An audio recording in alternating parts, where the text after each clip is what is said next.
야담 이야기. 알몸뚱이로 된 부인의 거길 꺼머지고 먼 옛날 성이 윤씨라고 하는 가난한 선비가 과거 보러 서울로 올라갔습니다. 생활이 극빈했던 선비는 서울에 가서도 주막집에 들지 못하고 김씨라는 선비네 집에다 주숙을 정하고 공부를 했습니다. 윤씨가 김씨네 집에서 먹고 자고 공부한 지도 10여일이 잘 되던 어느 날이었습니다. 우리 결의형제를 맺읍시다. 그러지 않아도 김씨의 신세를 많이 지고 있던 윤씨는 김씨가 이렇게 제기하자 선뜻 응했습니다. 나이를 따져보니 윤씨가 2살 이상이어서 김씨는 윤씨에게 절을 하고 형님이라 부르고 아내도 불러들여 인사를 시키었습니다. 김씨는 부모들한테서 물려받은 재산이 많아 생활이 유족한지라 돼지와 닭을 잡고 떡을 치고 잔치를 베풀어 이웃들까지 청하였습니다. 그때부터 김씨와 윤씨는 형님 동생하며 같이 과거 볼 준비를 하였습니다. 김씨가 모를 것이 있어 형님 윤씨에게 물으면 윤씨는 막힘없이 차근차근 가르쳐 주었습니다. 이러는 사이에 과거날이 되었습니다. 동생이 생각해보니 아무래도 자기 학식으로는 과거 시험을 쳐봤댔자 한강에 돌 던진 격이 될 것이 뻔한지라 비위를 무릅쓰고 청들었습니다. 형님, 오늘은 과거를 봐야겠는데 형님도 아시다시피 내 재간으로는 하늘의 별따기죠. 그래서 형님께서 내 이름으로 한 편 써주지 않겠는가 해서 말씀드립니다. 그러다가 둘 다 낙방되면 자네 후회하지 않겠나? 후회할 게면 제가 말을 낼 리 있겠습니까? 그렇다면 내가 대피를 해봅세. 윤씨는 신세도 많이 졌고 또 결의 형제까지 맺었는지라 김씨의 요구에 선선히 동의했습니다. 과장에 앉아서 먼저 자기 이름으로 한 편을 제꺽 쓴 다음 또 김씨의 이름으로 한 편을 잘 쓰고 다듬은 다음 바쳤습니다. 윤씨 생각에는 자기가 대피를 하는 이상 자기 글이 급제하고 동생의 글이 낙방된다면 김씨를 볼 면목이 없을 것 같아 자기 이름으로 지은 글은 대수 썼습니다. 그러다 보니 결국엔 윤씨가 낙방이 되고 김씨는 급제하였습니다. 그러지 않아도 윤씨를 친형님처럼 모시던 김씨는 윤씨가 자기 때문에 낙방되었음을 알고 그를 더욱 존경하면서 시골로 내려가겠다는 윤씨를 붙잡아두고 정성껏 공대했습니다. 윤씨가 집을 떠난 지 하도 오래기에 기어이 떠나려고 하니 김씨는 그에게 돈뭉치를 내주면서 형님, 이 돈을 가지고 땅이나 사서 진지나 떨구지 마십시오. 그리고 어려운 일이 있으면 주저마시고 아무 때나 올라오십시오. 하고 진심으로 말했습니다. 집에 돌아온 윤씨는 부모님들이 연로하신 데다가 불치의 병에 걸려 김씨가 준 돈을 몽땅 쓰고도 나중에는 논밭까지 팔아서 약을 썼습니다. 그러나 백약이 무효하여 부모들은 돌아가고 윤씨는 빈털터리로 나앉게 되었습니다. 부모들의 3년제까지 지내자 윤씨는 하는 수 없이 동생한테 가서 돈푼이나 얻어다 줄인 배를 달래려고 서울로 떠났습니다. 며칠 동안 걸어 서울에 거의 당도한 윤씨는 너무 지쳐서 길 옆에 있는 고목나무 밑에 앉아 다리도 쉴 겸 잠깐 눈을 붙이었습니다. 그런데 웬 말 탄 사람이 달려오더니 윤씨 앞에 와서 멎어섰습니다. 형님, 오래간만입니다. 윤씨가 보니 그가 바로 자기가 찾아가는 동생이었습니다.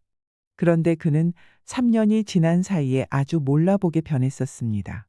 하지만 윤씨는 너무 반가워 동생을 보며 물었습니다. 그새 잘 있었나? 그런데 어디로 가는 길인가? 형님 생각이 간절하던 차에 형님이 날 보러 온다기에 마중을 나왔습니다. 그래. 아니, 내가 오는 걸 동생이 어떻게 알았나? 형님, 전 이 세상 사람이 아닙니다. 자네 농담이라도 무슨 말을 그렇게 하나? 윤씨는 어리둥절해졌습니다. 농담이 아니오 형님. 나는 죽은 혼혈시다. 죽었다니? 그게 무슨 소린가? 형님, 이 동생은 억울하게 죽었습니다. 나의 원수를 꼭 갚아주십시오. 그리고 절에 가서 공부하는 내 아들을 형님이 데려다가 공부시켜 주신다면 죽은 나도 눈을 감겠습니다. 윤씨가 동생의 손을 잡으려 할 때 김씨는 어느새 연기처럼 사라져 버렸습니다. 윤씨가 깜짝 놀라 깨어보니 남가일몽이었습니다. 꿈도 괴상하군. 윤씨가 동생네 집에 도착해보니 꿈은 현실이었습니다. 이미 동생의 장례를 지냈고 하나밖에 없는 김씨의 아들은 아버지의 장례를 치르자 어머니의 독촉으로 상복을 입은 채 절로 공부하러 가고 재수밖에 없었습니다. 동생과의 지난날의 정을 생각하니 안타깝기 그지없었고 또 기둥처럼 믿던 그 동생이 없고 보니 자연히 곡이 흘러나왔습니다. 그날 밤 사랑방에 든 윤 씨는 도무지 잠을 이룰 수 없었습니다. 그래서 이리저리 뒤척하며 동생의 원수를 갚아야겠는데 대체 어느 놈이 해쳤을까 하고 곰곰이 생각했습니다. 그러던 그는 이상하게도 갑자기 성욕이 일어남을 어쩔 수 없었습니다. 윤 씨는 자기를 나무랐습니다. 그러나 그럴수록 재수의 요염한 얼굴이 눈앞에 떠오르면서 그의 방에 가고 싶어 못 견딜 지경이었습니다. 이거 사람의 가죽을 쓰고 짐승 같은 생각을 해? 윤 씨는 자기를 단속하고 곰방대로 자기를 때려보았지만 아무런 효험도 없었습니다. 허참, 괴이한 일이군. 윤 씨는 참을 내야 참을 수 없어 저도 모르게 재수가 들어있는 본체로 걸음을 옮기게 되었습니다. 그가 문 밖에 가서 문고리를 잡고 망설이는데 이상하게도 방금까지 일어나던 성욕은 언제 그랬던가 싶게 없어졌습니다. 그래서 그가 돌아서려는데 문득 집안에서 난데없는 소곤거리는 말소리에 이어 웃음소리가 들려왔습니다. 윤 씨는 귀를 한 발이 되게 늙어가지고 창문에다 바싹 대고 동정을 엿들었습니다. 어떤 놈이 재수방에 들어가 재미를 보는 게 분명했습니다. 아, 그래서 동생이 억울하게 죽었다며 원수를 갚아달라고 했구나. 그래도 재수는 동생이 급병에 돌아갔다고 했지. 분명 제가 저놈과 눈이 맞아 지아비를 죽였구나. 윤 씨는 분노가 치밀어 온몸을 부르르 떨었습니다. 그가 사랑방에 돌아와 벽장문을 열어보니 마침 김 씨가 쓰던 삼척장검이 있었습니다. 그는 두말 없이 칼을 벗겨들고 본체로 들어갔습니다.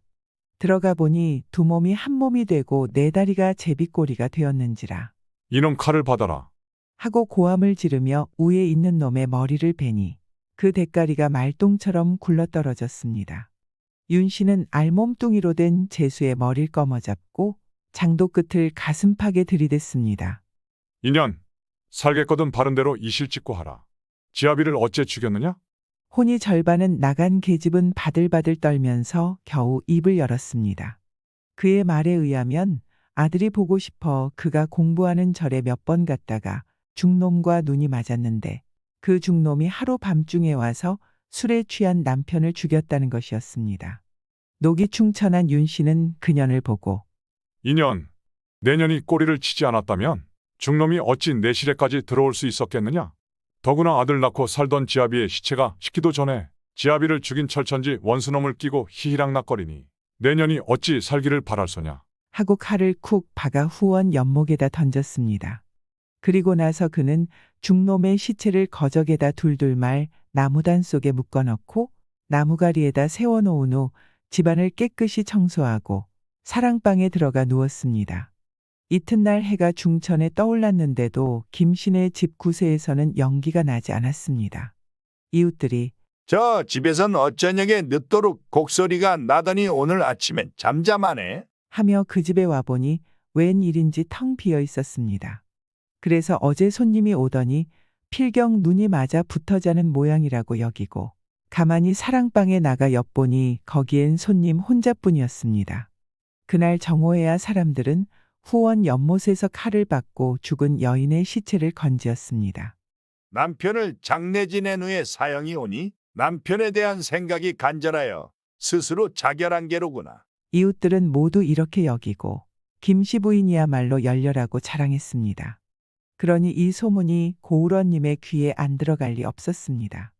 고을언님은 자기가 고을을 잘 다스렸기 때문에 연려가 나왔다고 여겨 그걸 자랑하려고 조정에다 알린 후 그 집에 연려정문을 세우게 하였습니다.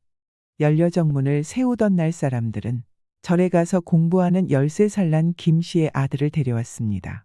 그날 밤 윤 씨가 김씨의 아들을 데리고 한 방에서 자게 되었는데 김씨 아들은 자기가 공부하는 절에 중이 나간 지 며칠 잘 되는데 여직 돌아오지 않았다는 이야기를 했습니다. 그래서 윤 씨는 할 수 없이 자기가 서울 오게 된 일과 오다가 꿈에서 김 씨를 만난 일을 이야기하고 나서 그 중놈이 아버지를 죽인 원수라는 것과 자기가 그 중놈과 어머니를 죽인 사실을 고지곳대로 이야기했습니다. 김 씨의 아들은 그제서야 모든 것을 알고 큰아버지, 내가 어떻게 하든지 말리지 마십시오. 하고 밖으로 나가더니 나무단 속에 있는 중놈의 시체를 찾아 나무단체로 질질 끌고 가며 정문에다 세워놓고는 나무를 가져다 불을 질렀습니다.